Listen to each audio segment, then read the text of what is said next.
Today, India is the second largest producer and consumer of steel in the world, a fact we are very proud about. India is, of all the markets that we look at globally, the one with the strongest growth at the moment, and I think also very good long-term growth potential. India is going to become a significant player in the market. It is already number 2 as a steel producer and a steel user in the global marketplace.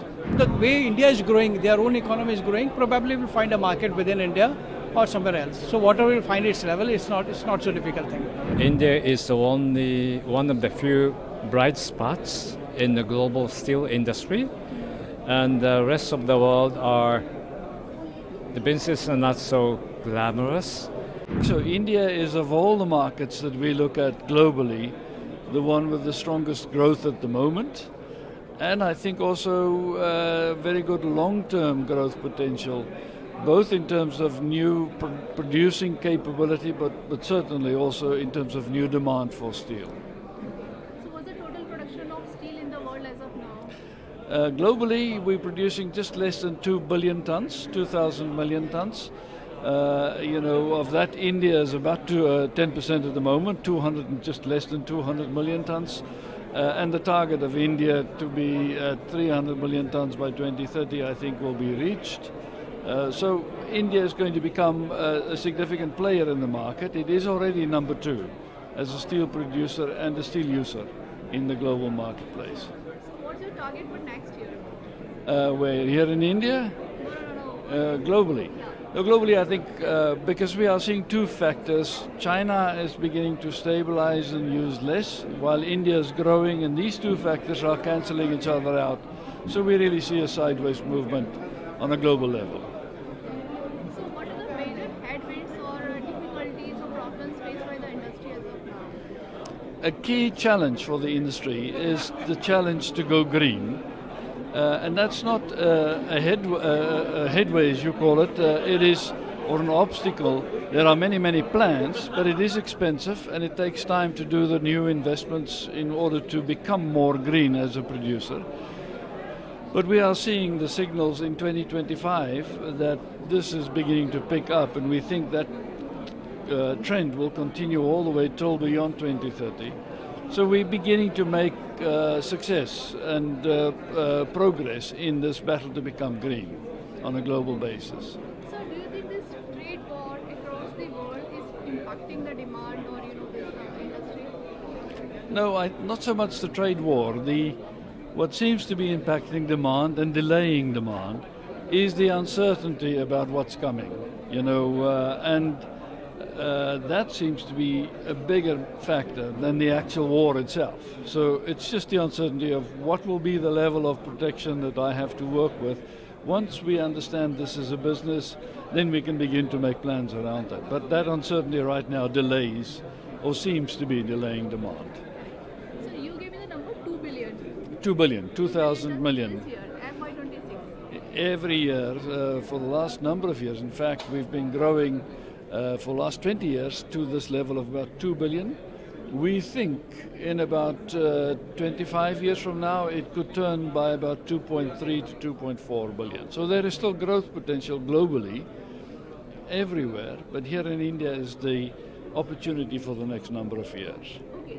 The policies what the government is intervening with is pretty progressive, and they have been really looking at this as a very strategic industry. And still globally has been a very strategic industry for any nation.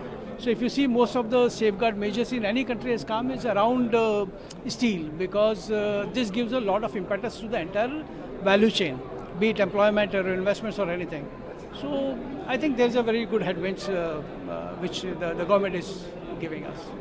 So we are saying 200 million ton production is right now in the country. 200 million ton capacity is there as of now. The production is about 155 million ton. 155.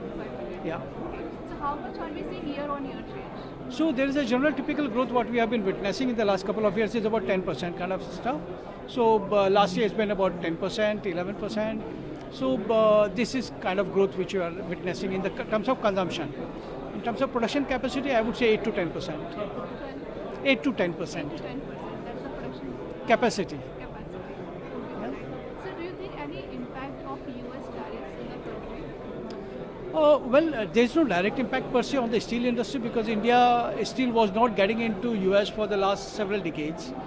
However, yes, there will be some indirect impact, but then the way India is growing, their own economy is growing, probably will find a market within India or somewhere else. So whatever will find its level, it's not so difficult thing. India is only one of the few bright spots in the global steel industry, and the rest of the world the businesses are not so glamorous, and so hearing what is happening in India makes us very envious. And India still, high production growth, and the population is growing, and still low steel consumption per capita. So there's a lot of room for growth, and that makes us very envious. So how India and Japan are working together in steel? India? And Japan? A couple of joint ventures. A company I represent, JFE Steel, has joint ventures with the JSW, and actually JFE is one of the major shareholders in the JSW Steel. Recently, we have set up the companies to produce the electrical steel, and we are working hard on that. And about Nippon Steel, they have a joint venture with ArcelorMittal, and they took over the former assets of SR, and they have a plan to expand the capacity. So we are working very closely, and like to grow with the markets in India. So do you think any new joint venture or deal in the future to come? Actually, the joint venture between JFE and JSW was established 2 years ago, and they jointly acquired the assets of the former ThyssenKrupp Electrical Steel in India. So they are expanding their business lines. Okay. Maybe more new joint ventures. Yeah, is your company planning to do any joint venture with Indian companies? Our idea? I think the JSW Steel, I'm speaking on behalf of JFE, JSW Steel is the largest steel company in terms of market capitalization. So we are quite comfortable with working with JSW Steel, and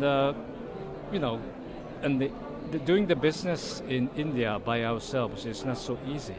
Maybe we need to work with a very established local player to do some business here in India. So do you think this tariff war, triggered by Donald Trump, is impacting the industry? No question about it. I think India will be subject to the 50% tariff, if I remember correctly. And I'm from Japan, and our government of Japan has recently signed the documents with the US government. They start saying the 25% on everything. But the thing is, the auto industry is a big industry in Japan, not only for export, and also for the domestic supply chain as well. And so our car industry in Japan exports only 1.3 million units of the cars to the United States. Say if we combine the steel being consumed for their tier 1 and tier 2 supply chains, and the steel going to the automotive sector, and the autos being shipped to the United States is quite enormous. So I think the government worked very hard to find the middle ground between the two nations. So tariff is really affecting us. As per Prime Minister promise on August 15th, that's why he taken the rapid reforms in GST. Previously we are having 4 slabs. Now we are following only 2 slabs, only 5% and 18% only. Remaining 12 and 28% are totally dissolved. So how will it impact the steel sector? It is useful to steel sector also. steel and cement sector also it is useful. The industry is very grateful to the government for all the support provided to steel industry, and as a result, today India is the second largest producer and consumer of steel in the world, a fact we are very proud about.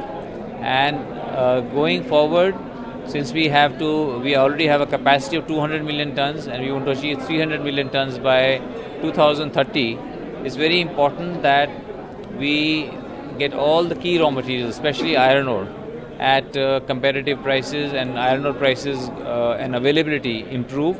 So government has to come out with more and more iron ore mines so that we can have availability of iron ore. And similarly, all the logistics, we need to improve the logistics. We need to improve that logistics is competitive. So sometimes we have to pay a lot of money because in India, rail transport is cross-subsidized. So we pay higher and certain sectors pay lower. So we also want to have a level playing field so that we are able to produce steel comparatively. Okay, so what's the impact of US tariff on the industry? So US tariff does not have much impact on the industry, as already there was very high tariffs on Indian steel going to the US. So this doesn't really help us, but US laying all this tariff on all the other countries also. So all that steel now also looks at coming towards India, because in the whole world, India is one of the only countries where steel demand is in double digits and steel consumption has been rising, because we are growing at a very fast pace. So everybody is looking towards India. So that's why the US tariffs on steel matter. So how are we dealing with huge dumping by China in the country? So for dumping by China and other countries, India had put up a safeguard duty, and we are hoping, because the merit is very strong, we are hoping that the safeguard duty to continue to be able to protect the Indian industry.